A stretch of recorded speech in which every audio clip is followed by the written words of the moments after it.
la tecnificación. Aumentar, al aumentar la técnica, comenzó a alejarse también la muerte, ¿no? Comenzó a alejarse eso que era bastante común. Si ustedes hablan, por ejemplo, acerca de cómo era el proceso de llegar al final de la vida, ya sea de forma natural, ya sea por un accidente, por una enfermedad, otras cosas más, si le preguntan a esos abuelos, sabrán que de repente ellos comenzaban a tener la experiencia de llegar al final de la vida en medio de la familia, en medio de todos, en medio de la gente que querían, que amaban durante ese tiempo. Pero, en el caso de la gente, cuando comenzó a aumentar la posibilidad de vivir, cuando comenzaron a aumentar los años de vida, pero también cuando comenzó a aumentar la cantidad de la disponibilidad de los hospitales y todos, la gente comenzó a ver a la muerte como un enemigo. Y al ver a la muerte como un enemigo, ¿qué se hace con ellos? Con esto. Simplemente se le rechaza, se le aleja, se le deja aparte, ¿no? Y sobre todo se le teme. La muerte, el final de la vida comenzó a verse como si fuera una situación de decaimiento, de, ¿cómo les diría? Simplemente de alejamiento de las capacidades de la persona, como si hubiera un cierto pacto tácito o implícito para que se alejaran realidades que para algunos eran desagradables. Pero bueno, al regresar, al aumentar también el conocimiento acerca de qué se podía hacer y qué se debía hacer con todos los pacientes, nos dimos cuenta de que en realidad nos habíamos alejado mucho de ellos, ¿no? Y que necesitábamos más bien comenzar a volver a incluirlos como los seres humanos que eran, como las personas que son y las que van a seguir siendo durante un tiempo, ¿no? Y eso es importante y eso es necesario. Eso abrió también un nuevo campo para toda la parte de la bioética y de la ética, ¿no? Comenzamos a discutir qué cosas se podía hacer con la gente, si se podía someterla a cierto tipo de procedimientos, si se debía aguardar a que ellos dijeran qué cosa querían, si ellos expresaban su voluntad de dejarse ir simplemente, o la gente comenzaba a soñar con los edificios con los beneficios de la técnica, volvemos a que nuestra familia, que nuestra gente pueda tener acceso no solo a servicios de salud, sino a calidad y calidez, vamos a encontrarnos con que necesitamos a veces volver a discutir ciertas cosas que antes se daban por sentado. La pandemia del COVID ha dejado muchas personas sin poder terminar ciertas tareas vitales. Ha dejado sin despedidas, sin testamentos a muchas personas por el miedo, el temor, la angustia, la preocupación al contagio, etcétera, ¿no? Con una lámina que van a ver más adelante, verán que generalmente la pandemia comenzó a provocar una estampida en la primera etapa de la misma, ¿no? En la primera ola, ¿no? La gente se alejaba de todo lo que significara COVID, había mucho miedo y mucho temor, ¿no?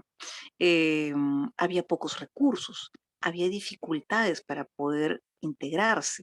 Entonces, mucha gente tenía distancia de la gente que tenía esta enfermedad. Y esto no permitió hacer algunas tareas o tomar decisiones. Voy a pasar al audio de la computadora.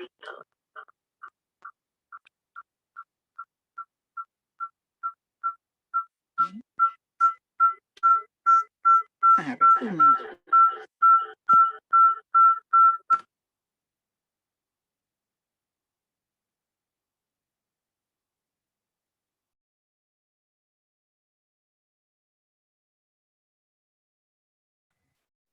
Ahora sí. Entonces, como les comentaba, ¿no? Esto nos trajo serias dificultades en ese momento. Nos trajo muchos problemas para poder cumplir con muchas voluntades. Y eso también trajo problemas emocionales, trajo dificultades, trajo duelos incompletos. Cuando ya comenzamos a tener mayor dominio sobre el COVID, entonces comenzamos a darnos cuenta de que estas cosas eran importantes y la gente comenzó a recobrar manejo acerca de estas circunstancias. La gente comenzó a... ay, perdón, dicen que no puedo compartir la pantalla. Necesito que me habiliten el compartir pantalla. Entonces, ¿qué ocurre, no? ¿Qué ocurre durante este tiempo?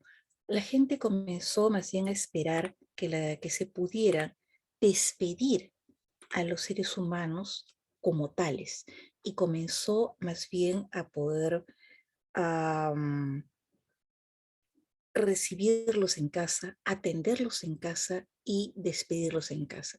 Disculpen, ¿se puede ver la pantalla? Sí, sí Sí, se puede doctora. ver la pantalla, doctora.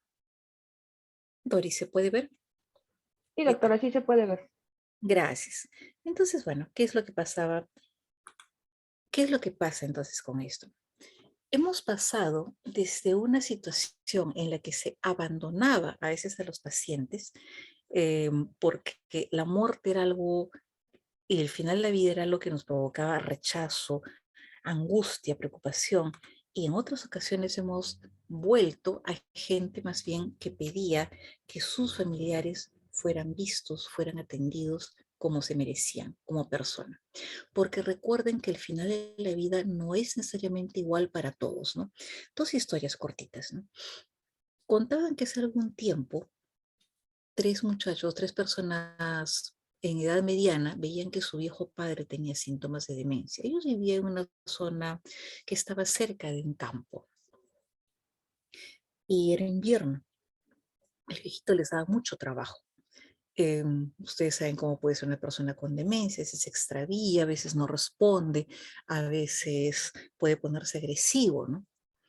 Y decidieron que como no era, bueno, tan bueno continuarlo así, y seguramente este buen hombre sufría mucho, lo más piadoso para él era que lo pudieran dejar partir en medio de la oscuridad de la noche, que el invierno, como dicen, que el frío hiciera su trabajo. Y en medio del invierno, en medio de una nevada, lo sacaron y lo llevaron al medio del bosque donde había un claro. De repente el viejo se volteó, miró alrededor y dijo, yo recuerdo este sitio. Los hijos preocupados le dijeron, ¿cómo papá? ¿Cómo lo recuerdas? ¿Por qué lo recuerdas? Y el viejo dijo, en este bosque yo abandoné a mi padre hace muchos años. Como nosotros enseñemos a finalizar la vida, así nos la van a devolver tal vez. Y si ustedes ven o han visto una serie en televisión que se llamaba Mil Formas de Morir, que era una especie de recolección entre leyendas urbanas, entre de repente tragicomedias y formas absurdas de morir, al final de la serie pasaron la forma 1000. ¿Y cuál era la forma 1000? Después de todas las muertes extrañas, absurdas, locas y todo lo demás que podía haber, la forma 1000 era un hombre en su cama rodeado de su familia, al cual su hija le cogía la mano mientras él hacía el tránsito, que es la forma tal vez que nosotros, si pudiéramos, escogeríamos para hacerlo. Ahora, siempre nos preguntamos cuál es el final de la vida. Es que en realidad hay muchos finales. No puede ser el final de la vida laboral que nos marca de repente un, caramba, si ya no soy tan productivo, ¿ahora qué hago? El final de la vida conyugal, tal vez cuando fallece el cónyuge, y las relaciones amicales, cuando la persona, si es que es mayor, va perdiendo de repente a la gente de su generación, y si es que es muy joven, va perdiendo el contacto al enfermar más o al tener cada vez menos oportunidades de compartir tiempo por una enfermedad terminal, por ejemplo. El final de la vida física, cuando alguien, bueno, ya nos deja definitivamente, ¿no? Las alteraciones que han habido por el contexto COVID, ¿no? Recuerden que siempre al final de la vida uno se plantea qué va a pasar. Los que somos creyentes pensamos que va a haber algo más allá. Los que no lo son pensarán, bueno, Si aquí se acaba todo, por lo menos quisiera que se acabe de una manera tranquila y sin dificultades, ¿no? Y con toda la complejización, con lo complicado que se ha vuelto ahora prestar apoyo, dar soporte, el saber si es que vale la pena acudir o no a ciertos elementos, a veces necesitamos consejo de la bioética, ¿no? ¿Por qué nos puede ayudar la bioética? Sobre todo eso lo hemos observado ahora en esta época de la pandemia, porque en toda la práctica clínica en la cual hay gente que nos va a pedir consejo, ya sea porque tiene alguien muy mayorcito, porque hay una enfermedad crónica que va a acabar en muerte o en gran limitación, van a haber casos complejos o conflictivos, ¿no? Con muchos actores distintos y esto va a provocarnos dudas y dudas serias a veces sobre nuestra propia actuación, ¿no? Por lo tanto, necesitamos buscar soluciones. Necesitamos ver qué cosas podemos hacer para dar una solución, por así decirlo, salomónica a a las personas que nos hacen alguna consulta o alguna pregunta. No importa qué especialidad escojan, chicos, siempre los van a llamar por el hecho de ser médicos. Y también podemos buscar soluciones concretas a casos clínicos concretos, ¿no?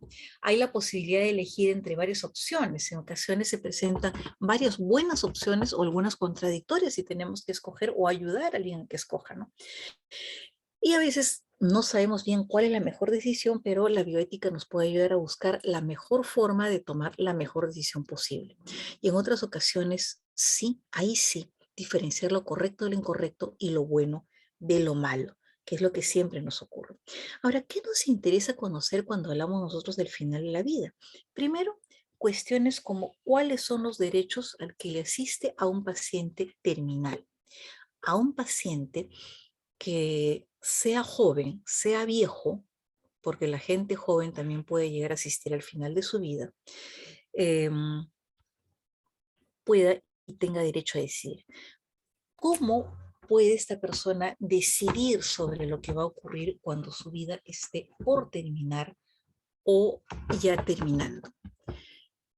Y para eso es necesario que nosotros podamos conocer y tener en cuenta un arma que es el consentimiento informado. No es un mero trámite, ni es simplemente un respaldo para nosotros, sino es en realidad una ayuda para poder dar tranquilidad tanto al equipo como al paciente y la familia. Y a veces nos vamos a encontrar con gente que renuncia a tratamientos que tal vez pudieran ayudar o no. ¿Mm? Y necesitamos saber cuándo y cómo es posible acceder a esto, en qué circunstancias y cómo podemos ayudar a la persona a tomar la mejor decisión. También necesitamos saber la diferencia entre eutanasia y eutanasia, el famoso suicidio asistido, y dentro de toda la gama de la medicina paliativa, que yo espero que tenga un mejor desarrollo, un mayor desarrollo, ahora ya se lleva una maestría en nuestra facultad de cuidados paliativos, que corresponde a la sedación paliativa. Como les decía, en el COVID tuvimos muchos problemas que los van a de repente con una suerte de ejercicio práctico los pueden desarrollar después de la clase, ¿no? En la primera ola, por ejemplo, hubo mucho miedo a usar opioides, opiáceos, sedantes, anestésicos, etcétera, porque había miedo de afectar la función respiratoria, ¿no? Y eso obviamente entraba en contradicción con el deseo de cualquier médico de aliviar el sufrimiento de un paciente que se asfixiaba, a veces literalmente, en su cara, en su nariz, ¿no? También hubo el problema de las restricciones a las visitas, que hasta ahora sí en los casos de pacientes con COVID, visto el alto potencial de contagio que puede tener este virus, ¿no? Y también los enfrentamientos por el negacionismo de los familiares, ¿no? Una amiga contestaba el teléfono para poder informar al estado de un paciente en plena primera ola y el familiar decía que no estaba dispuesto a aceptar la prohibición de entrar al hospital y que él iba a visitar a su mamá porque los médicos habían inventado el COVID, que esto no existía. Mi amiga se moría de ganas de decirle, bueno, venga usted y además, por favor, ayúdenos a llevar los cadáveres, ¿no? Una forma de poder paliar esto fue la aparición de las unidades espejo, que también eran las encargadas de dar las malas noticias, ¿no? dar las aproximaciones a los familiares y al final de repente una noticia de éxitos letales, ¿no?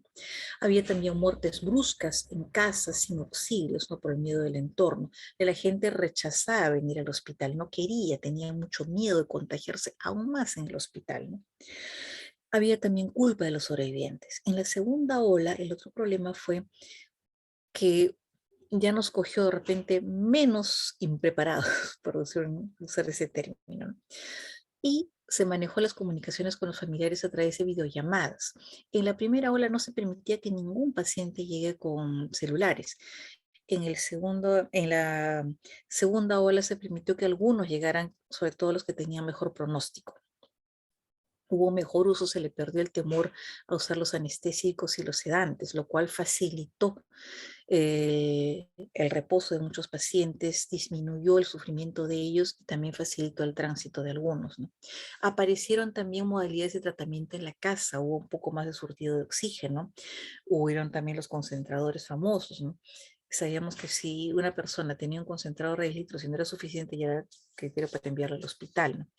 Y también, como había algo más de tiempo para ver a esas personas, se podía trabajar mejor lo de la última voluntad, la aceptación de los familiares que podían, aunque el paciente estuviera aislado, por lo menos sabían que estaba ahí, había alguien que los comunicaba por videollamada, podían llamar al sacerdote de la zona para que les dé la extrema unción, aun cuando él no entrara, podía estar presente desde la puerta o a través de una videollamada, ¿no? Si nos coge la tercera ola, lo más probable es que sea con los no vacunados o los que tengan vacunas incompletas, ¿no? Y realmente esto va a traer nuevos desafíos en cuanto a esta situación, ¿no? Ahora, para poder entender cuál es la correspondencia entre los principios de la bioética clínica y los derechos, ¿no? Con toda la información que les he dado en la lámina anterior, como ejercicio, pueden ver qué situaciones de estas se aplican, tanto de los principios de bioética clínica que nos ayudan a iluminar cómo y por qué se dañaron o se hicieron, o al contrario, se respetaron los derechos fundamentales. Dentro de los principios de la bioética clínica, ya saben, ustedes conocen los 4 principales, y los 2 primeros, no maleficencia y beneficencia, tienen ligación directa con el derecho fundamental de la vida, ¿no? Que es el que asiste a todas las personas, ¿no? La autonomía se relaciona con la libertad y la justicia con la igualdad ante la ley. Y ustedes recuerdan que cuando hablamos de no maleficencia, hablamos del primum non nocere, ¿m? Que es inclusive anterior al establecimiento de la relación clínica y que implica que uno no puede hacer mal a otra persona. En la beneficencia ya entramos a un criterio que aparece después del inicio de la práctica clínica, en el que intervienen el juicio profesional y el criterio de los pacientes. Nosotros pensamos lo que creemos que es mejor para el paciente, pero el paciente también puede tener sus ideas acerca de lo que es mejor para él mismo o el familiar y puede pedir inclusive restricción de ciertas medidas terapéuticas y otras situaciones más, ¿no? En la autonomía es algo global, el respeto que merece toda persona por el hecho mismo de serlo, y por lo tanto con la capacidad de poder tomar decisiones e implica la protección a la información que puede recibir el paciente, la protección a su derecho de tomar decisiones. Y en esto se respalda para poder respetar la voluntad anticipada y el uso del consentimiento informado, ¿no? En la justicia se habla de la imparcialidad de la distribución de recursos, ¿no? Y tiene mucha relación con la equidad. Si bien la justicia implica que todos deben recibir los recursos que puedan existir, la equidad implica que esos mismos recursos deben darse en mayor medida o con preferencia a las personas que lo necesitan más para evitar cargas indebidas y para favorecer el acceso a los que lo requieran y a los que tengan también menor acceso y menores posibilidades. Una de las expresiones de esos elementos son los derechos del enfermo terminal, ¿no? Cuando una persona sabe que va a llegar al término de la vida, o lo saben los familiares, o lo sabe el equipo de salud, deben respetarse esos derechos. No les voy a leer todos, pero sí 5 que creo que son los más importantes. El primero, ser tratado como un ser humano vivo hasta el momento de la muerte. Somos personas y por lo tanto sujetos de derechos y este derecho es mantener y respetar la dignidad del ser humano hasta el momento en que éste fallezca. No es una cosa, no es un objeto. El segundo es mantener la esperanza, cualquiera que sea esta, ¿no? Mucha gente confunde esto con mentir, no decirle. No le digo a mi familiar que tiene tal cosa porque se va a deprimir. No le diga, por favor, doctor, doctorcita, porque si no, yo lo conozco, yo sé que se va a poner mal, ¿no? No le diga para que no le estrese. No es mentir. La persona debe saber, debe conocer. ¿Mm?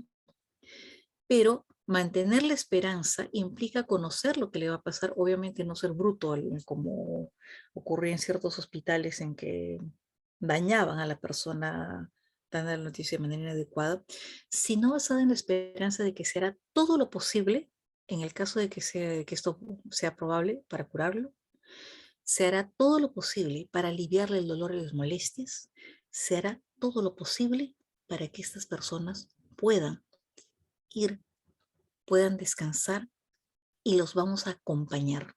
No siempre podemos curar, siempre, muchas veces podemos aliviar y siempre, siempre ha sido labor del médico acompañar hasta el final. ¿Mm? Otra cuestión que es importante, ¿no? Que la persona debe expresar o tiene el derecho de expresar a su manera sus sentimientos y sus emociones cuando se acerque el momento de la muerte.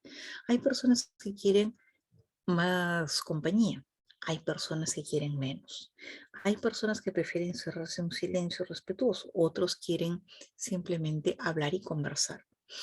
Otros lloran, otros se calman, otros rezan, otros se dedican a hacer deportes, en fin, lo que hasta donde puedan o hacer actividades que los calmen, no importa lo que ellos requieran como manifestación de sus emociones, de su angustia o que necesiten para su relax, es bueno.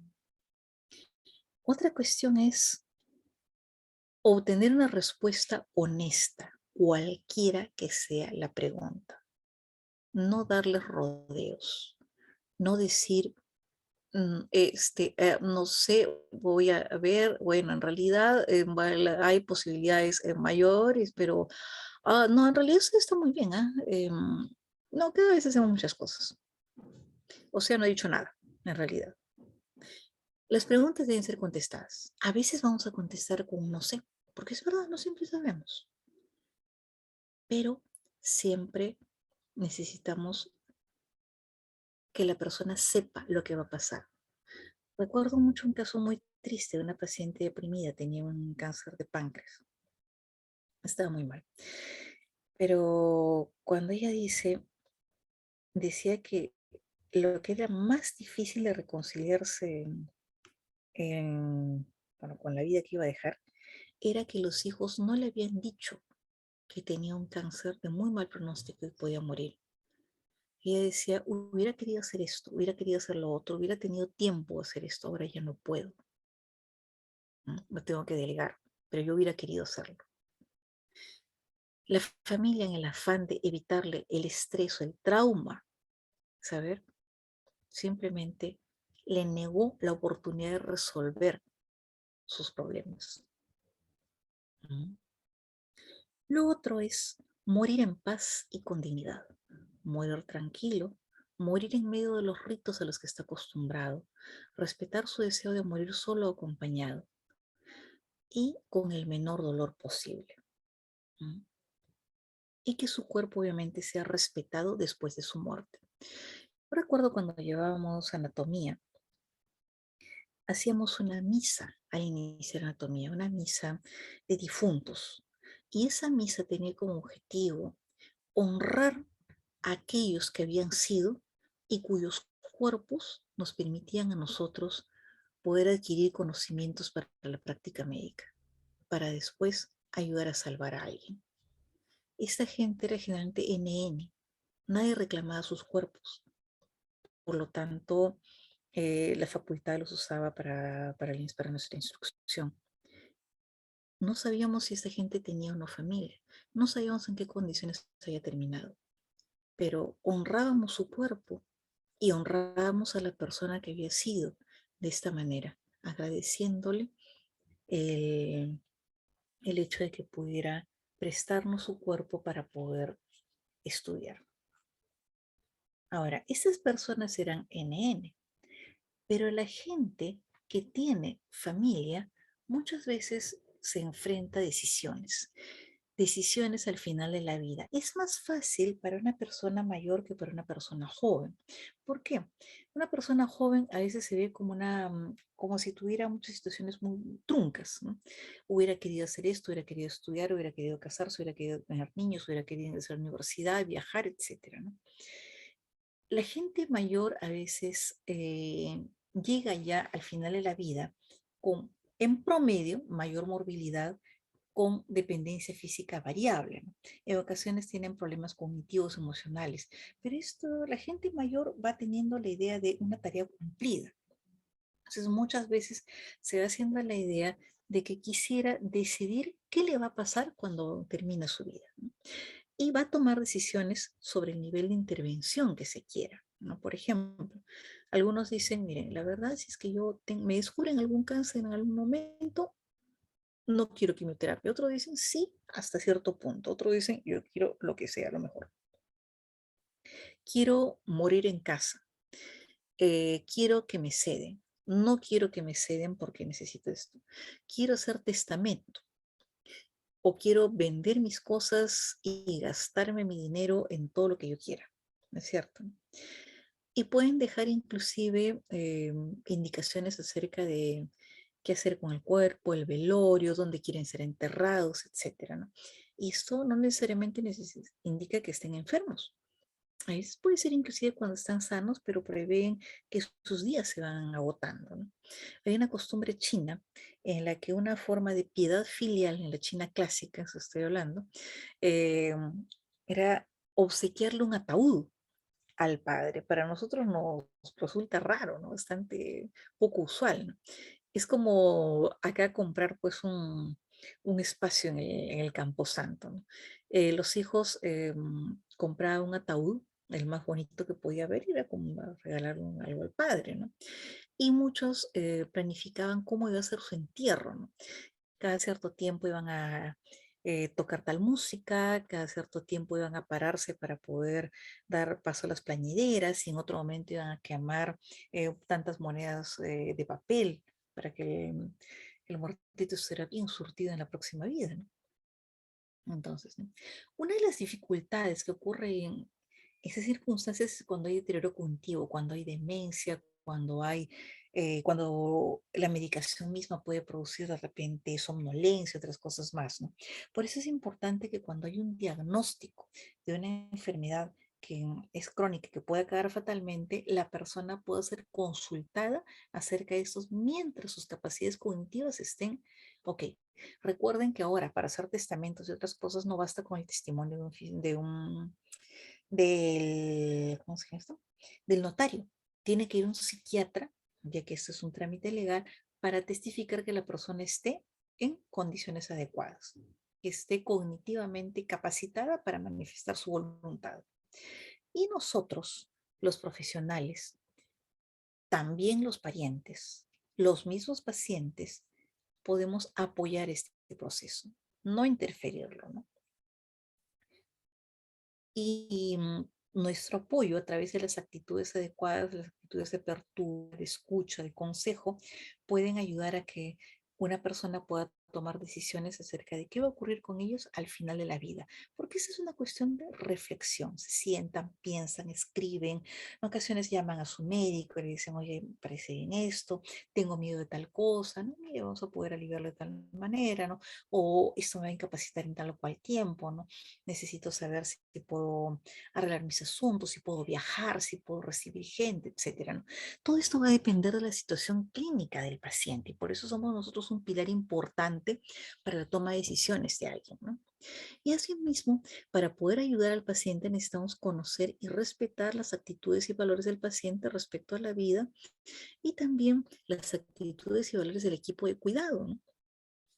Una vez había un pacientito, él era israelita, ¿no? Él tenía varios terrenos, ¿no? Y una zona de terrenos en el campo. Y entonces, contra la voluntad de los hijos, él decidió que hacer su testamento y en ese testamento iba a legar la mitad de su terreno a su iglesia, a su congregación, ¿no? Para que erijan una iglesia.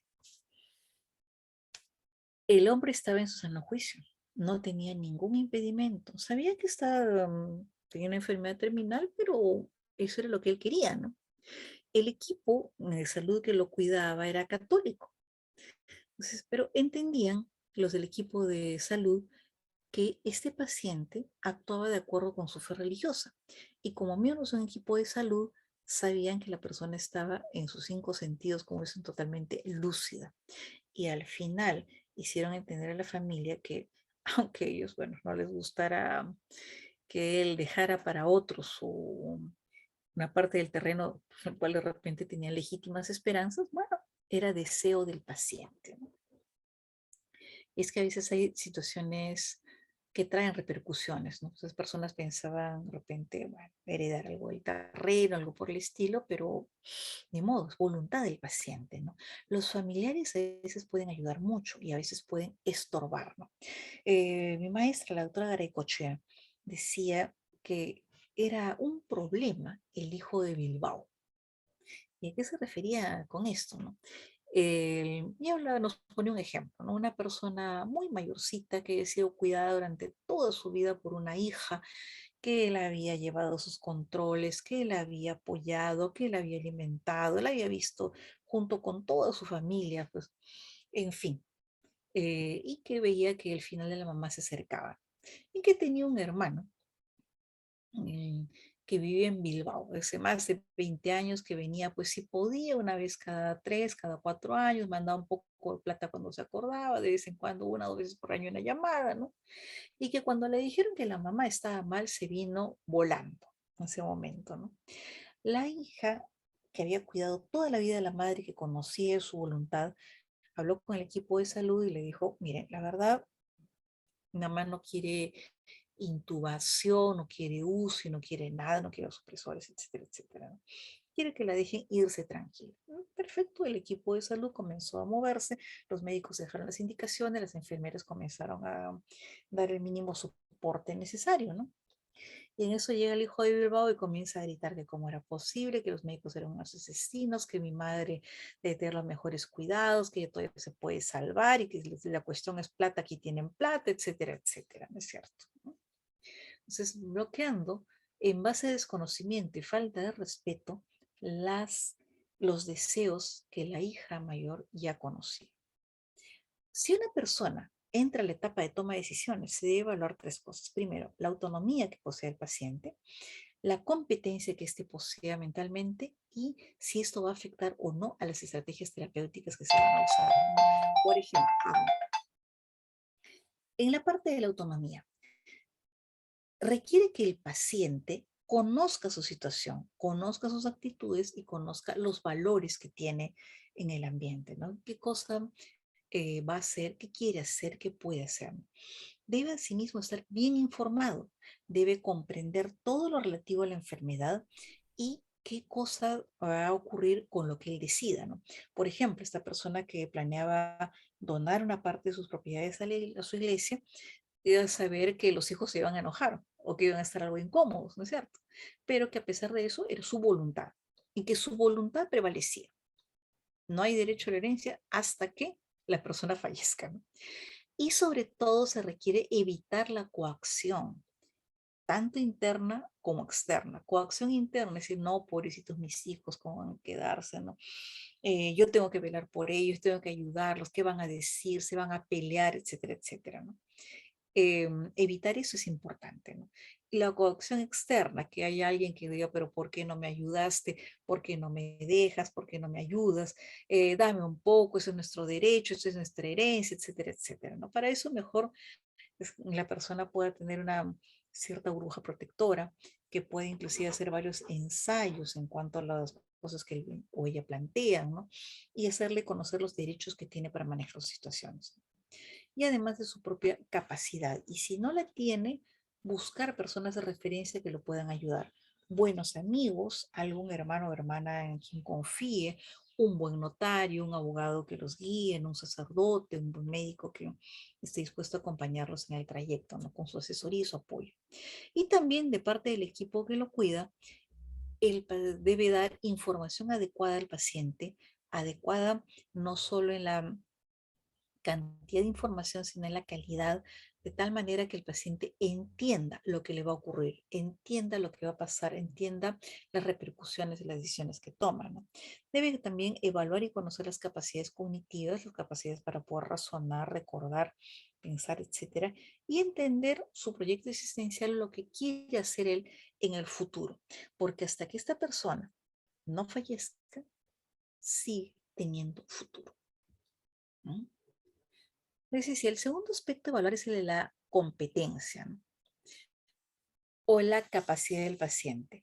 Tenemos que saber si esta persona es competente en la toma de decisiones, si puede decidir sobre sí mismo, sobre sus propiedades, sobre las cosas que tiene que decir o no.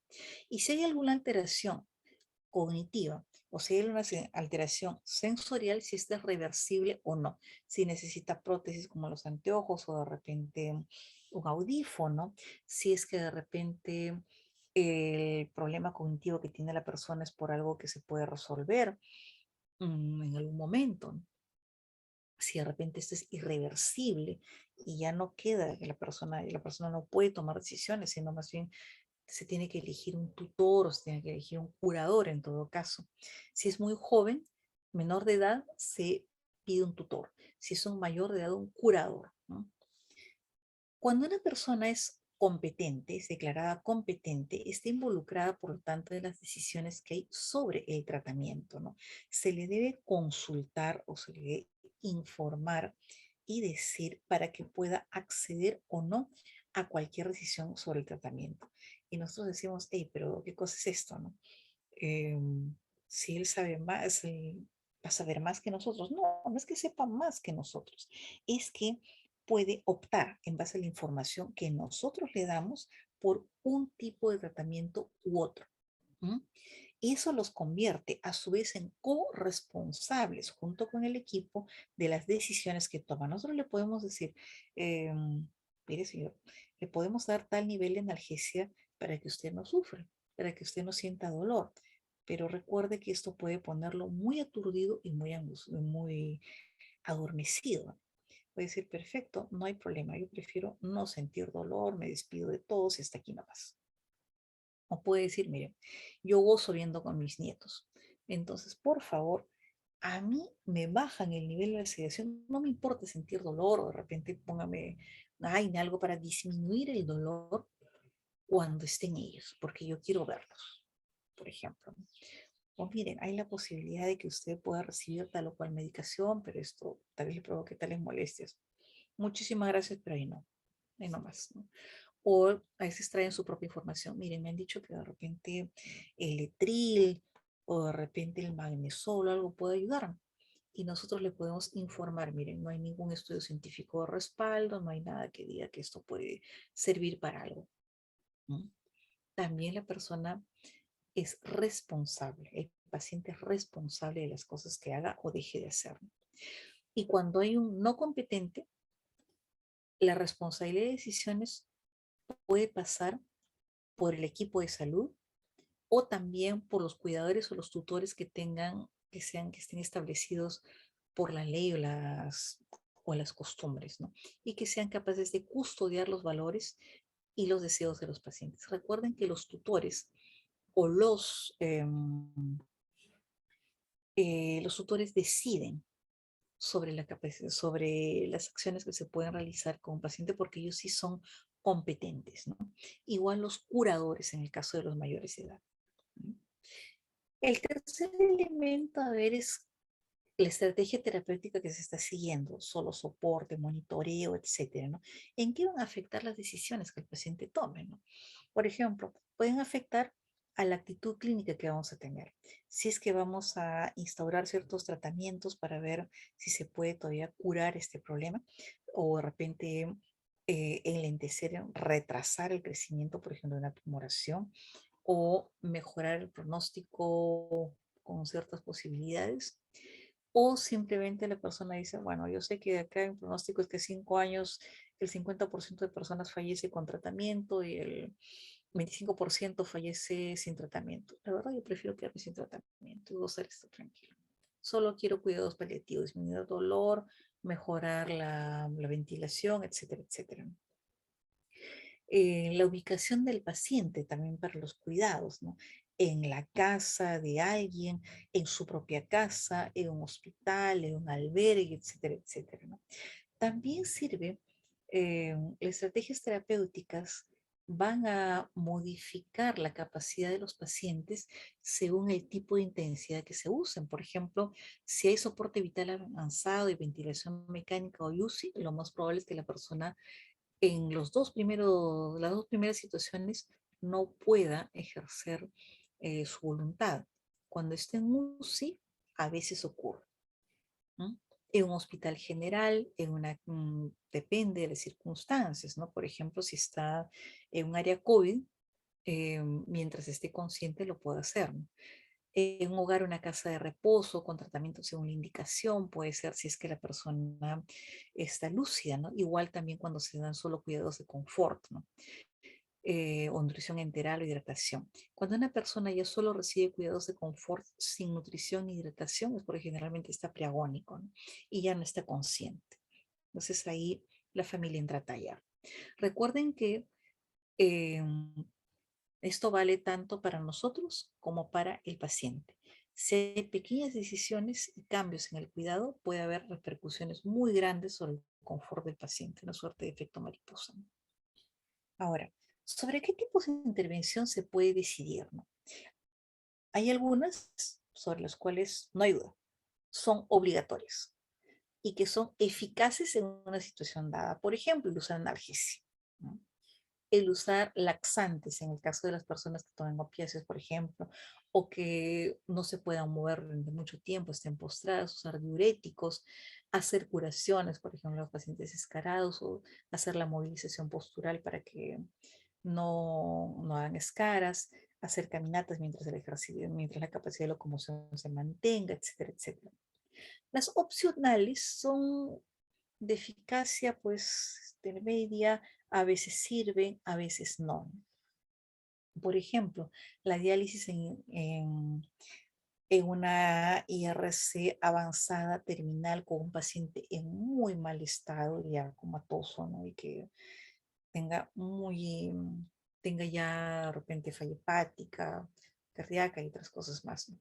El uso de hidratación intensiva, el uso de antibióticos en ocasiones, ¿no? Y el uso de sonda nasogástrica, ¿no? Se puede usar, pero recordemos que son también situaciones en las cuales podemos dar dificultades. No sé, y espero que ninguno de ustedes le hayan tenido que ponernos sonda nasogástrica.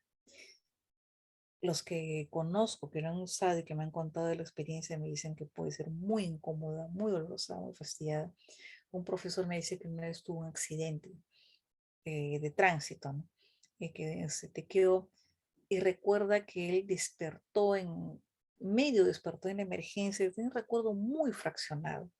Después le dijeron que ese momento en que él se había despertado en la emergencia era el momento en que le estaban poniendo una nasogástrica y que le había intentado morder la mano de la persona que le estaba haciendo, ¿no?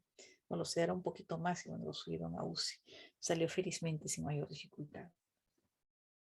Otro tipo de intervención son las no indicadas, ¿no? Por ejemplo, las gastrostomías en las personas que ya tienen dificultades muy serias para la alimentación y que simplemente pues no se van a beneficiar de esto.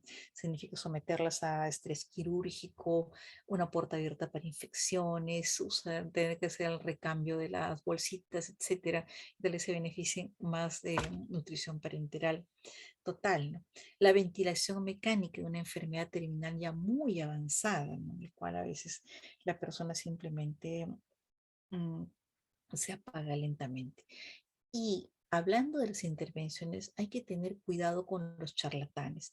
Recuerden que toda persona que a veces se enfrenta por una situación de enfermedad al fin de la vida, no una cuestión natural, puede verse tentada de intentar lo imposible. ¿m? Hablando de curas milagrosas, de situaciones de ese estilo, los charlatanes han hecho mucho dinero. Han gastado estas personas los ahorros de su vida, los ahorros de la familia, etcétera, etcétera, ¿no?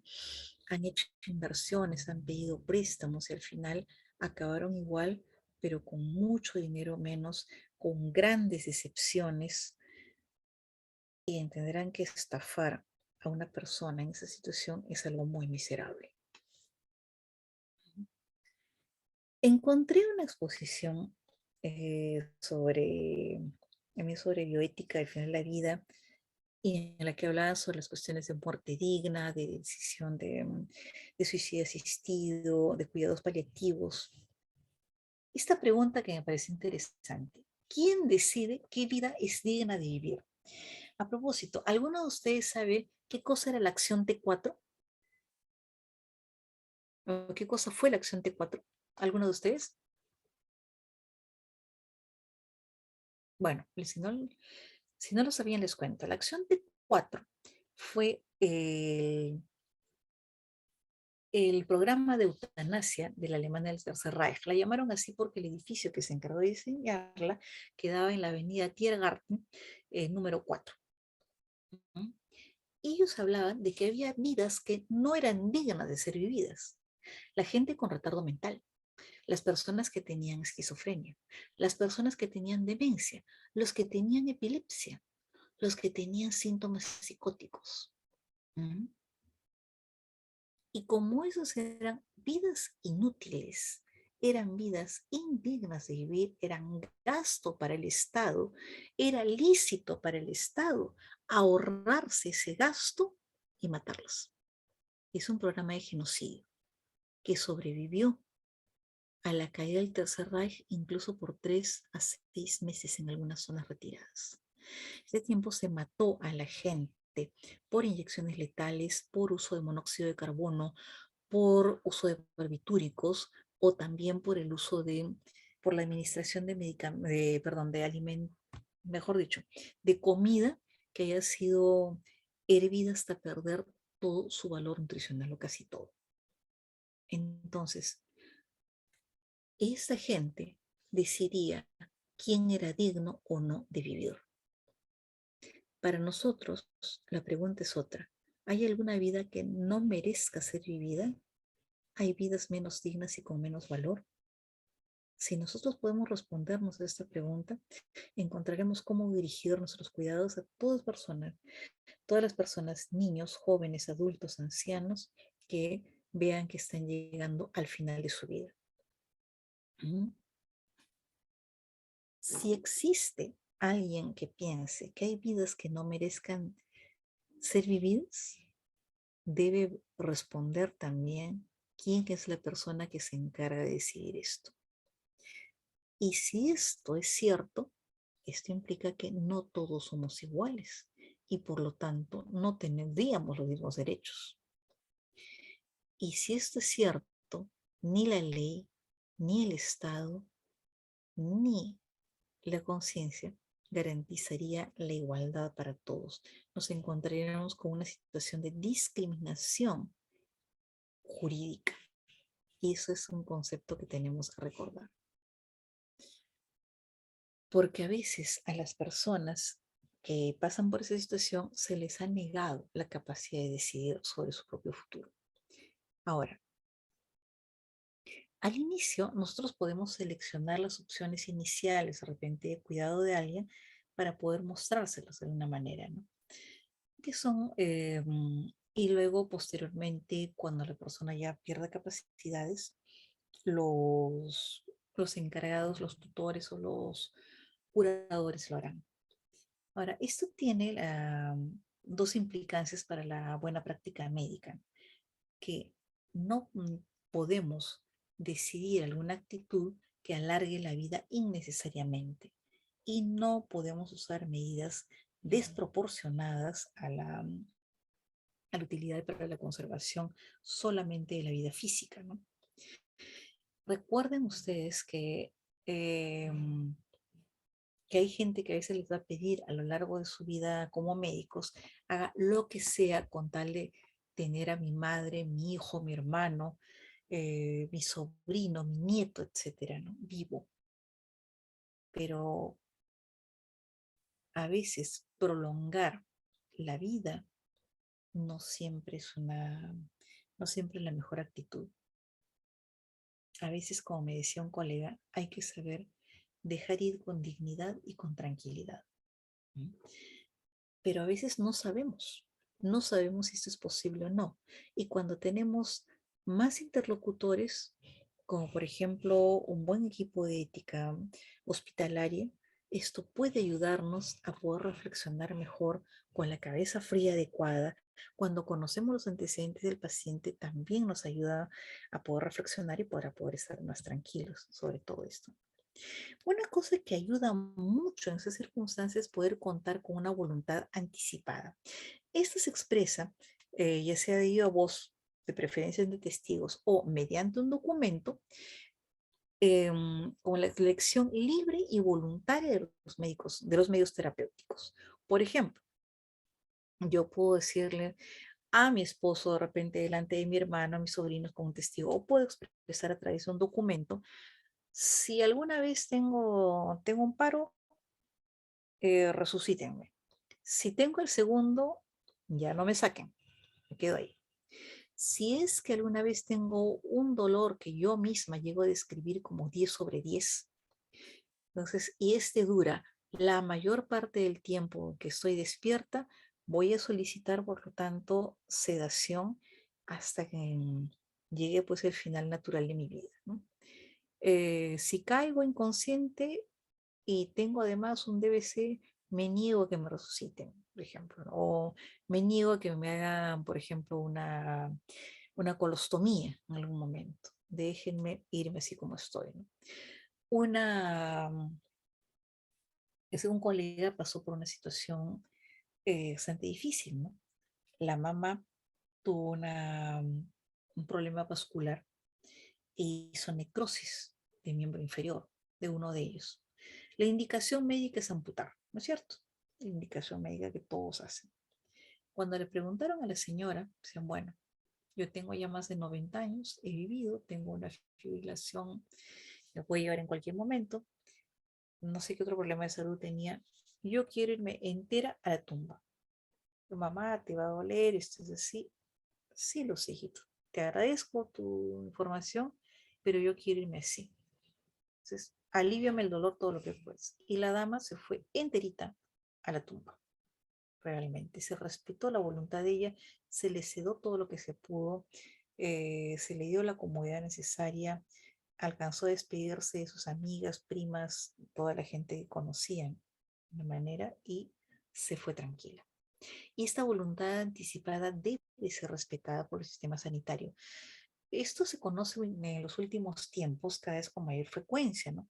Pero como recién se conoce para el gran público, a veces todavía tenemos problemas con la gente que dice que si nosotros respetamos esa voluntad anticipada, en realidad estamos disminuyendo los esfuerzos que podemos hacer en favor de su paciente. ¿Mm? Bueno, que estamos siendo menos cuidadosos, que estamos evitando darle todos los auxilios necesarios. Entonces, algunos colegas, vistos ante la amenaza de un juicio, ante la amenaza de una demanda, de una reprensión, y a veces hasta de un ataque, dicen, bueno, pues ya hagamos lo que se pueda, lo cual no es adecuado. Esto no incluye la eutanasia, ¿no? Que en nuestro medio es ilegal y es contra de la buena práctica, ¿no? En Europa hay países en los que es legal y se considera que una buena práctica es evaluar al paciente que solicita la eutanasia, evaluarla por parte de varios médicos y reevaluarla después de forma independiente para poder autorizarla. Dentro de la voluntad anticipada, como le decía, hay dos tipos. Uno que es el testamento vital, en el cual el paciente mismo manifiesta de viva voz, o mejor todavía a través de un documento, qué es lo que quiere y qué es lo que no quiere que se haga. Y lo otro es la voluntad de decisión de la voluntad subrogada o la decisión de sustitución, en la que se le delega a un representante. Puede ser que el paciente vivo, consciente, diga, cuando yo no puedo decidir que fulano, sutano, mengano, perencejo sea el que decida qué va a pasar conmigo, ¿no? Me conoce perfectamente, puede ser mi hermana, mi esposo, mi, puede ser mi hija o de repente mi sobrino, qué sé yo, quién sea, ¿no? O mi ahijado. Pero tal persona decide. O si es que la persona no puede manifestarse, bueno, se nombra miembro más cercano de la familia. Un instrumento que nos ayuda con esto, a formular bien la voluntad anticipada, es el uso del consentimiento informado. Cuando ustedes vayan a los hospitales, van a encontrar un montón de hojitas de consentimiento informado. Dice, por ejemplo, para endoscopía, yo fulano de tal, con DNI tal, en tal momento, con testigo fulano de tal, doy mi consentimiento para que se me haga tal procedimiento, ¿no? Y esto, ya sé que este procedimiento de tal está el riesgo, pero que el destino es conseguir tal información de tal y cual manera. Acepto en fe de lo cual yo firmo en tal fecha. Firme DNI de la persona y los testigos. Esa es la hoja habitual del consentimiento informado. Pero no es solo firmar la hojita, no es hacer el trámite burocrático de que la persona llene ya para completar el file del paciente, para completar la historia que puede entrar a la sala o que puede negarse tal o cual cosa, etcétera, etcétera. No es esto, ¿no? El consentimiento informado es un instrumento que asegura el respeto de los derechos de los enfermos porque estos han sido justamente informados estando en competencia y con plena posibilidad de ejercer su voluntad acerca de todas las implicancias de algún procedimiento médico, de algún tratamiento, de esto. Si firma el consentimiento, quiere decir que sí, aceptan esto. Y si no, pues no quiero, ¿no es cierto? Para prestar esto hay que revisar, como les decía, la capacidad de discernir los síntomas que pueden afectar esto. El tiempo con que se cuenta para informar es precioso. Hay gente con la cual a veces tenemos que hacer cosas muy rápido, se necesita que se les informe con tiempo y con espacio, pero a veces nos gana, ¿no? Ayuda mucho si se conocen los deseos previos del paciente, ¿no? También ayuda cuando hay incertidumbre sobre el diagnóstico, ¿no? A veces nosotros no sabemos bien qué vamos a encontrar. Necesitamos que el paciente sepa también eso, ¿no? Y que el paciente conozca para que pueda elegir. Además, se deben revisar las posibles complicaciones de un tratamiento, de un medicamento o de un procedimiento para que el paciente las conozca y entre con conocimiento de causa, ¿no? Y además, que esté libre de la influencia de la familia, ¿no? El firmar un buen consentimiento informado con un paciente que conozca todo lo que le va a pasar produce vínculos con el equipo, porque éste sabe que no se le ha guardado nada y que al contrario, se le está mostrando todas las cartas sobre la mesa, ¿no? Y otra cuestión que preocupa mucho a muchas personas es si es posible renunciar a un tratamiento, ¿no? A veces nos hemos encontrado con algún familiar, con algún hijo, hija, o a veces algún padre medio desesperado, ¿no? Que dicen, por favor, convenza a mi papá, a mi mamá, a mi hijo, de que se deje hacer tal cosa, convénzalo, dígale que sí se debe hacer. ¿Por qué? Porque me dice que no quiere. Bueno, y si la persona está en conocimiento de causa, se respeta que la persona diga no quiero tal o cual tratamiento. No, pero por favor, eso puede ser la última esperanza de mi padre, mi madre o mi hijo. Lo siento, no, no se puede, no se debe. Eso sí, hay que verificar si esto se ha hecho de forma razonable y consciente. Para eso se necesita primero ofrecer alternativas. Mire, usted no quiere tal procedimiento, pero se puede hacer tal cosa, se puede hacer esto, se puede hacer lo otro, ¿no? Al hacer esto, usted tiene tal porcentaje de, digamos, de éxito y tal porcentaje de molestia. Si hace lo otro, de repente el porcentaje de éxito disminuye, tal vez las molestias sean menos, ¿no? Si hace esto, está más o menos a la par, ¿no? ¿Preferiría usted hacer algo de esto? Tal vez la persona se decante por una alternativa o tal vez no. También la persona debe ser educada, debe conocer los límites entre los tratamientos que curan una enfermedad, los que alargan, prolongan la vida y los que actúan sobre los síntomas, ¿no? Por ejemplo, a veces viene una persona con un pacientito con demencia y me da una serie de medicamentos de antidemenciales, más a veces todavía ¿cómo se llama esta cosa? Un antidepresivo, otras cosas más. Un viejito en claros síntomas de demencia, ¿no? Ya ha pasado una fase bastante avanzada. Y dicen, pero si le doy esto, ¿no será que se puede curar? No, señor o señora, no se puede curar. Pero, ¿y esto no lo va a ayudar de alguna manera? Bueno, en este nivel no. Pero es que a veces se pone pues renegón, a veces se pone agresivo. Bueno, tal o cual medicamento no lo van a ayudar para eso. Este medicamento puede ayudarle un poco. De repente, si le agrega unas gotitas de un antipsicótico, pueda mejorar ese aspecto. Ah, bueno, perfecto, está bien.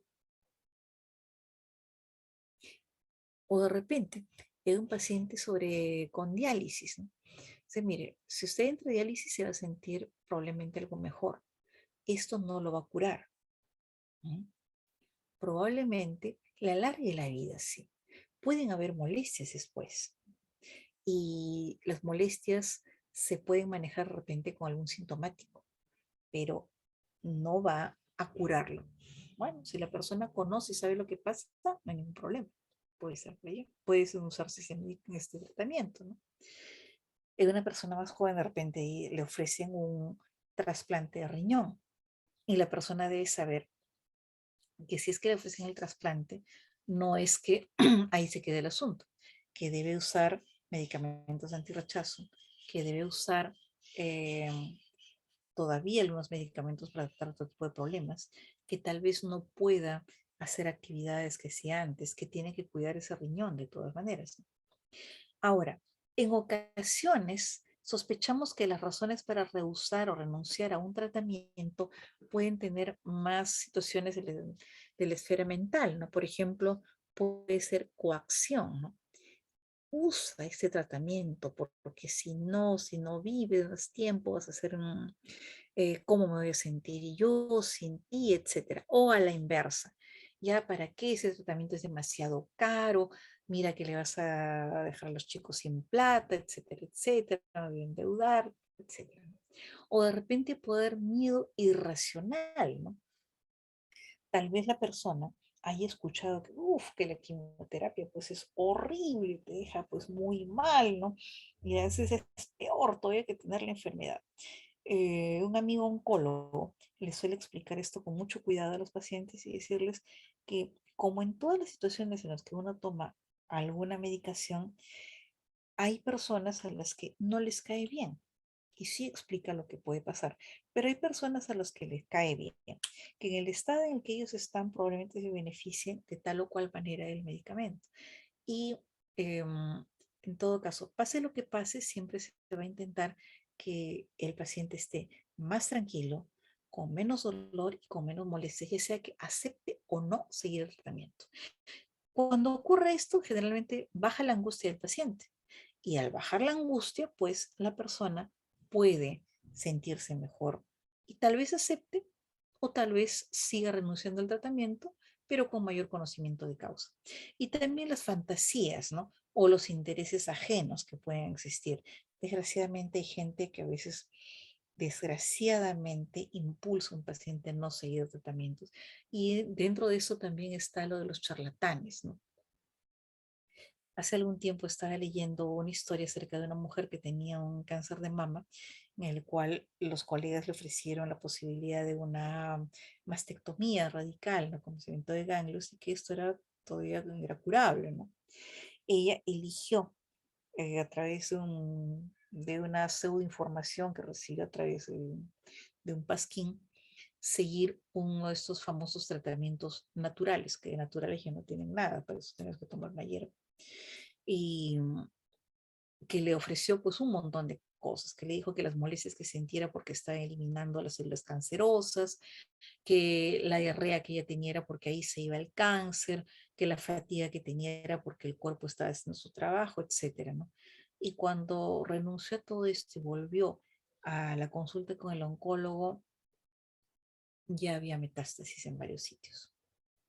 sea, a veces las fantasías y los intereses ajenos, como el caso de los vendedores de cebo de culebra, pueden, pueden hacer daño.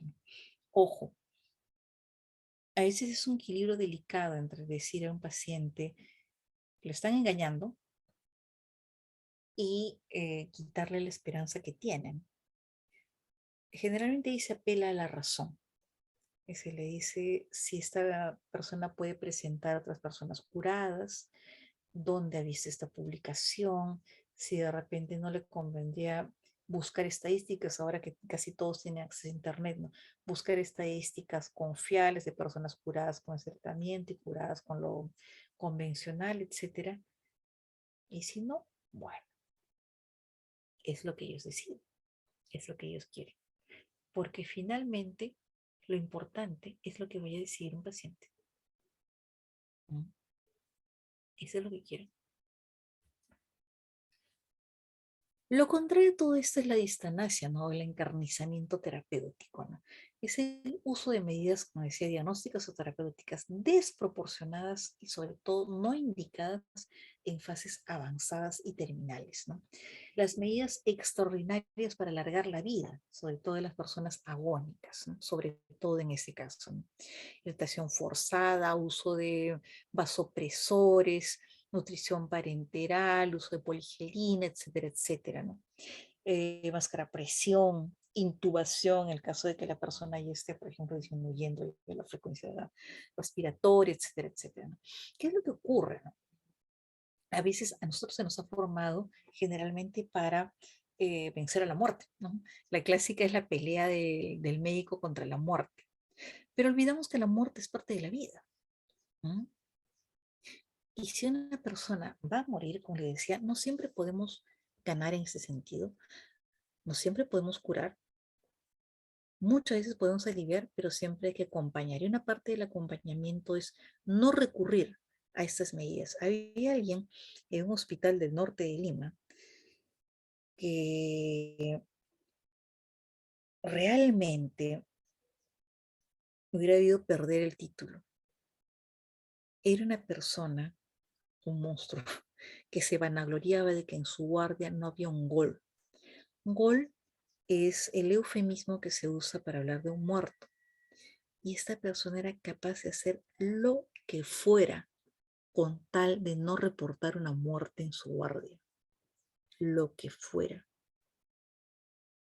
Y eso no puede ser.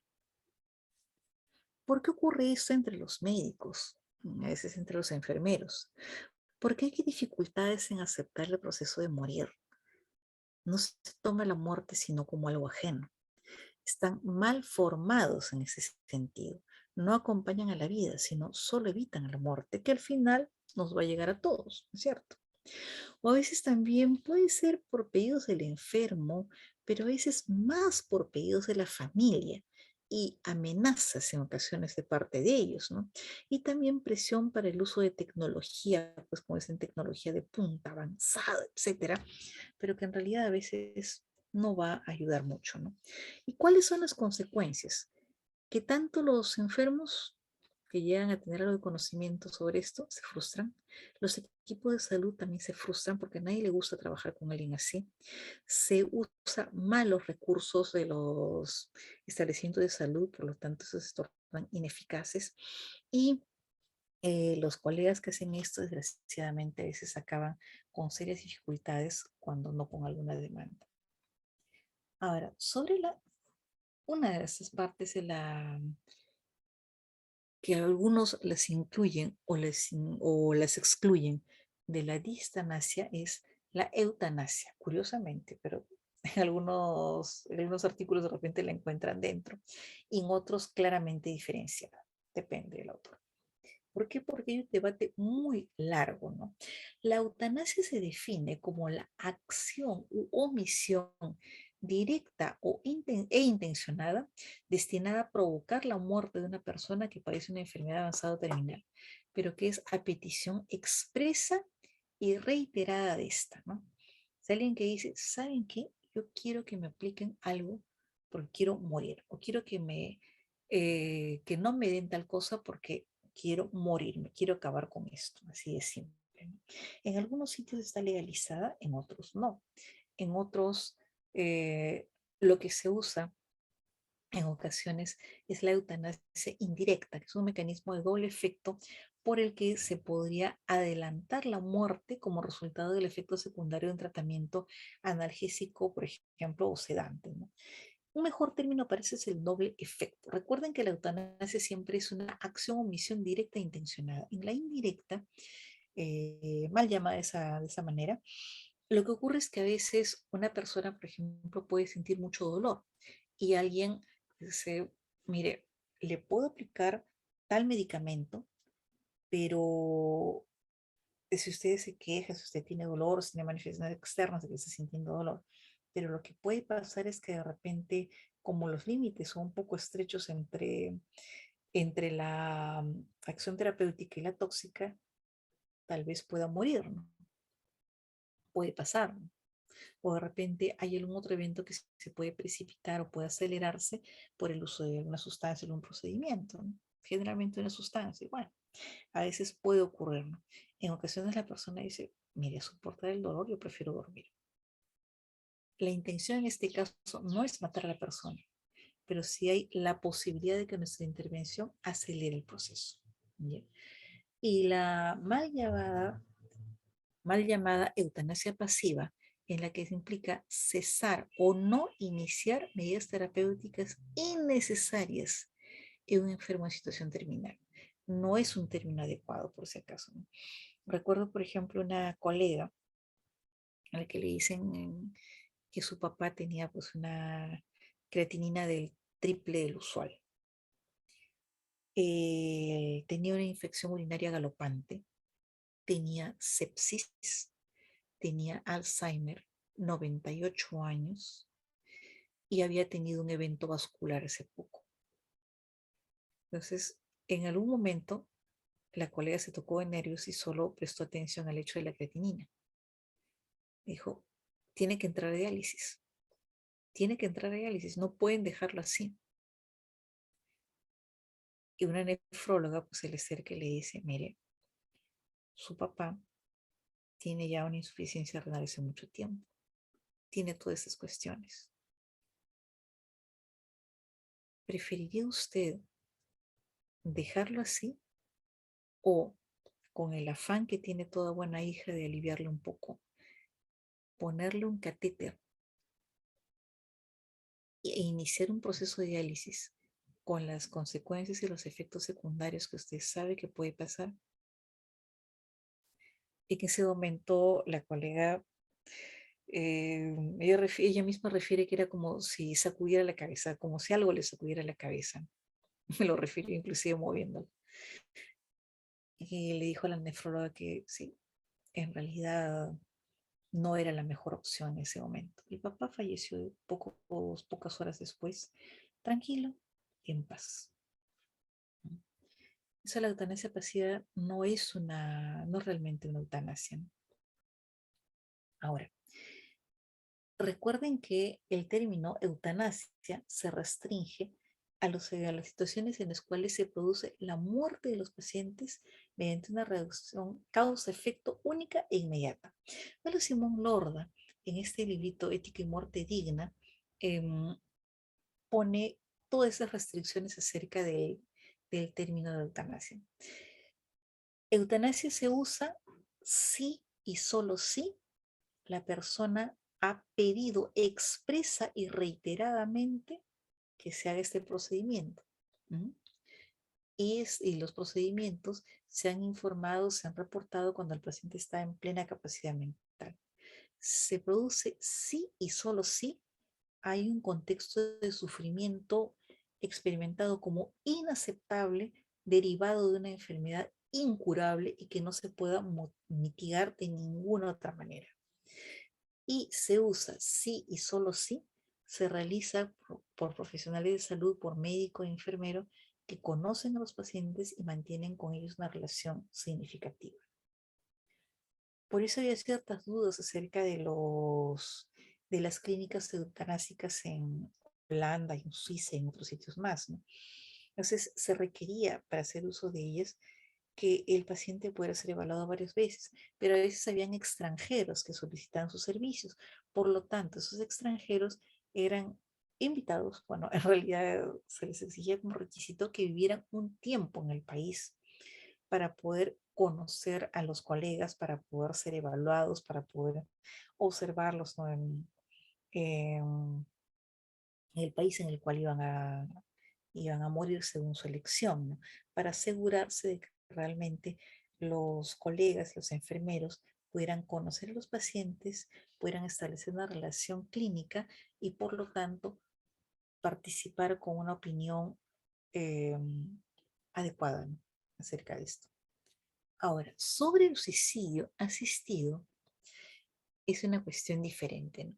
El suicidio asistido, como puede ser cualquier persona, es la participación en el suicidio libre y voluntario de otra persona en circunstancias determinadas. Pueden ser los amigos, la pareja, los hijos, los padres, etcétera, de alguien que exprese la voluntad de querer morir, morir por propia mano o que se le facilite la forma de poder morir, ¿no? En el caso de San Pedro. Y también existe el suicidio médicamente asistido, ¿no? La cooperación con actos necesarios a la muerte del paciente, por ejemplo, prescribir ciertas sustancias letales, armar un suministro, asesorarlo sobre el método, etcétera, etcétera, ¿no? ¿No? También puede ocurrir. Ahora, ¿qué tienen en común la eutanasia, el suicidio asistido y los cuidados paliativos a lo que pertenece casi todo lo que hemos conversado? Realmente, que es el cuidado del final de la vida. ¿Qué tienen en común? Que son diferentes modos de enfrentar las dificultades que existen al final de la vida. La restricción de la función respiratoria, el dolor, la incapacidad de moverse, etcétera, etcétera. ¿Y en qué se diferencia? En que la eutanasia voluntaria y el suicidio asistido acortan la vida, adelantan artificialmente el último día que debido a la enfermedad debe llegar en un momento u otro. Los cuidados paliativos, que son toda una organización de cuidados para que la persona en un hogar, en un hospital o en una casa, en su propia casa, pueda vivir con la mayor comodidad posible, con la mayor tranquilidad posible hasta el fin de su vida natural. En los cuidados paliativos aceptan la muerte natural y buscan dar vida digna hasta el último día de la vida de esta persona. La intención de quien ejerce esas actividades, en el caso de la eutanasia y el suicidio asistido, es matar a la persona. Las personas que ejercen los cuidados paliativos sobre otros buscan cuidar o aliviar al enfermo. La justificación que hacen los partidarios de la eutanasia y el suicidio asistido es reducir el sufrimiento y ayudar a ejercer la autonomía del paciente. La justificación de quienes ejercen los cuidados paliativos es reducir el sufrimiento y ayudar a tener una vida digna hasta el último día de la misma, ¿no? Ahora, también discutían sobre si efectivamente la eutanasia y el suicidio asistido eran realmente ejercicios de autonomía, porque ese es un argumento que dicen muchos. Yo puedo decidir sobre mí misma, puedo decidir sobre mi propia muerte, por lo tanto, yo hago ejercicio de mi autonomía y decido si me quedo aquí, me mato o me mata, ¿no? En otros términos, ¿no? Para evitar dolor, sufrimiento, etcétera, ¿no? Ahora, ¿cuál es el caso? Si se revisa generalmente la parte jurídica, para empezar, se ve que cuando se habla de la autonomía, hay un estado de protección de la ley. Y este se protege con los derechos llamados negativos. Un derecho positivo, recuerden, es algo que se da, que se otorga, ¿no? Por ejemplo, tengo derecho a votar. Es un derecho positivo. Tengo derecho a que nadie me impida votar. Ese es un derecho negativo, ¿no? Un derecho negativo es de no interferencia. Nadie puede prohibir, bloquear mi voluntad, impedir que yo acceda o ejerza algún otro derecho. Por ejemplo, el derecho a la propiedad, ¿no? Tengo el derecho de que nadie me robe. Derecho a la libertad, nadie me esclaviza. Derecho a la vida, nadie me mata, ¿no? Ahora, en cuanto al derecho a la vida, la mayoría de los estados garantizan que protegerán contra cualquier persona que quiera matarme. Es un derecho a no ser matado. Por lo tanto, si yo quiero, me puedo matar, existe el derecho al suicidio En la legislación europea, ¿no? Y de aquí, hasta hace unos 100 años más o menos, se penaba el suicidio. O sea que la persona que intentaba matarse era encarcelada. Las personas decían, lo que pasa es que esta persona no quiere ejercer su derecho a vivir, ¿no? Pues, por lo tanto, no tendría sentido castigarla por eso, ¿no? Mucho mejor es, en todo caso, evaluar por qué no quiere vivir e intentar resolver el asunto, ¿no? Recuerden que los estados no prohíben entonces el suicidio porque no es un delito, además de que no tendrían los medios para evitarlo, ¿no? Si el suicidio es exitoso, o sea, hay un exitus letalis, no se podría castigar porque el autor ya está muerto, ¿no es cierto? No por el mismo delito, ¿no? Y el castigo sería en ocasiones un incentivo. Pero el Estado indirectamente desincentiva el suicidio. ¿Por qué el castigo es un incentivo? Porque es mejor ser exitoso en el suicidio, o sea, terminarlo, a esperar sufrir una pena. Como le decía, el Estado desincentiva el suicidio, ¿no? ¿Por qué? Porque aunque el Estado no puede obligarme a seguir con vida, tampoco va a permitir que yo garantice, que yo le exija, que diga, sí, tú tienes que darme los medios para poder matarme, ¿no? No puedo exigirlo. Puedo decirle en todo caso al Estado, no me lo impidas, pero no puedo decirle, Estado, otórgame los medios para morir.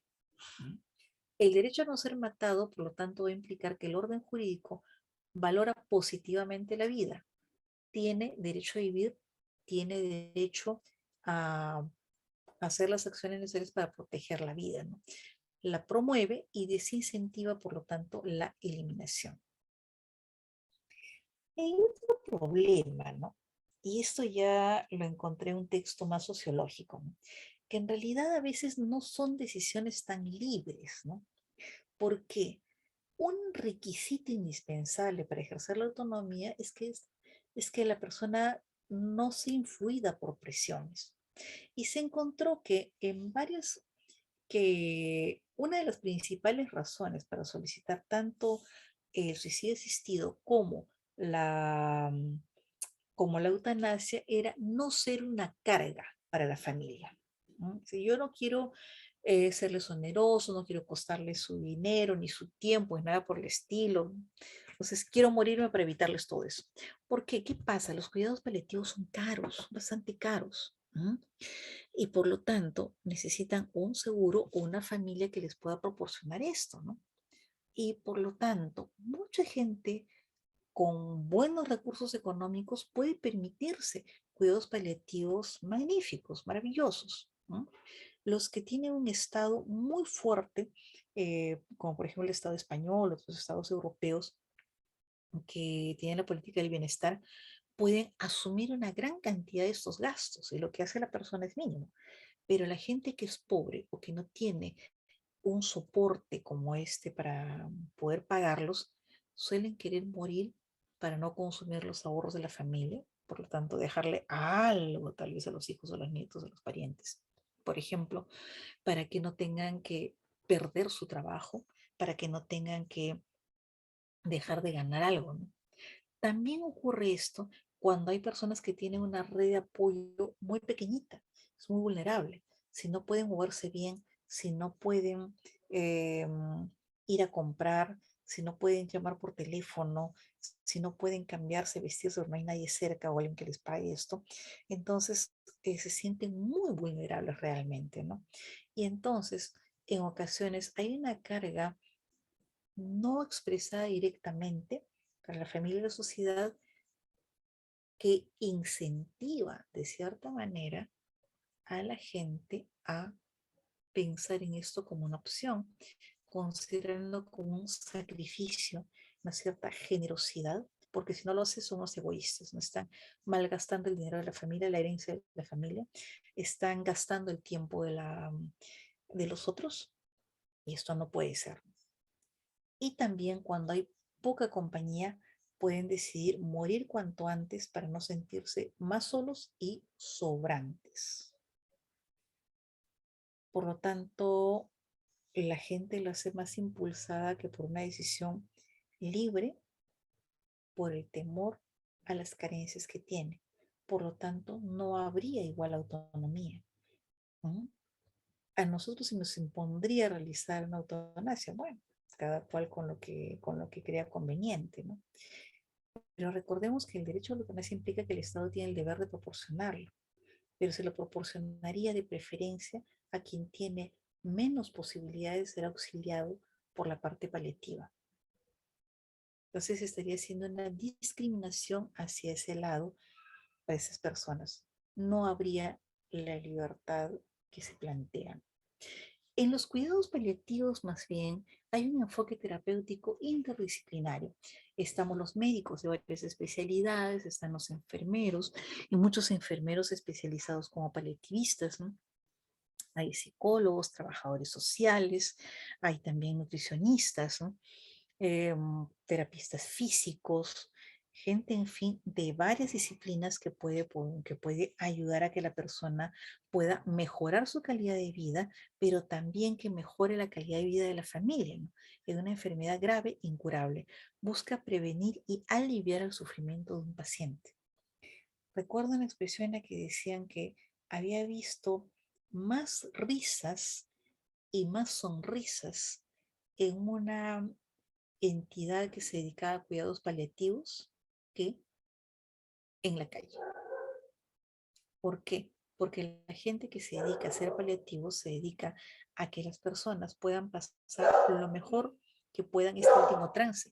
Y los pacientes también se sienten con la libertad y con la posibilidad de poder decir que necesitan, que quieren, cómo se les alivia, etcétera, ¿no? Y hay gente que puede apoyar y ayudar en esas circunstancias. Ahora, no es una novedad, no es una cuestión reciente esta que se ha pensado de la discriminación. Ya en el año 94, la New York Task Force of Life and Law, que dicho sea de paso, no es ninguna organización conservadora y Nueva York de conservador no tiene nada en absoluto, al contrario, es muy liberal. Decía que los peligros de un cambio tan dramático, cito la letra, en políticas públicas, es decir, abandonar el principio de inviolabilidad y autorizar a los médicos para que maten a sus pacientes, excederían ampliamente cualquier beneficio posible. En vistas al generalizado fracaso de nuestro sistema de salud en el tratamiento del dolor y en el diagnóstico y el tratamiento de la depresión, recuerden que los costos de la salud en Estados Unidos son prohibitivos.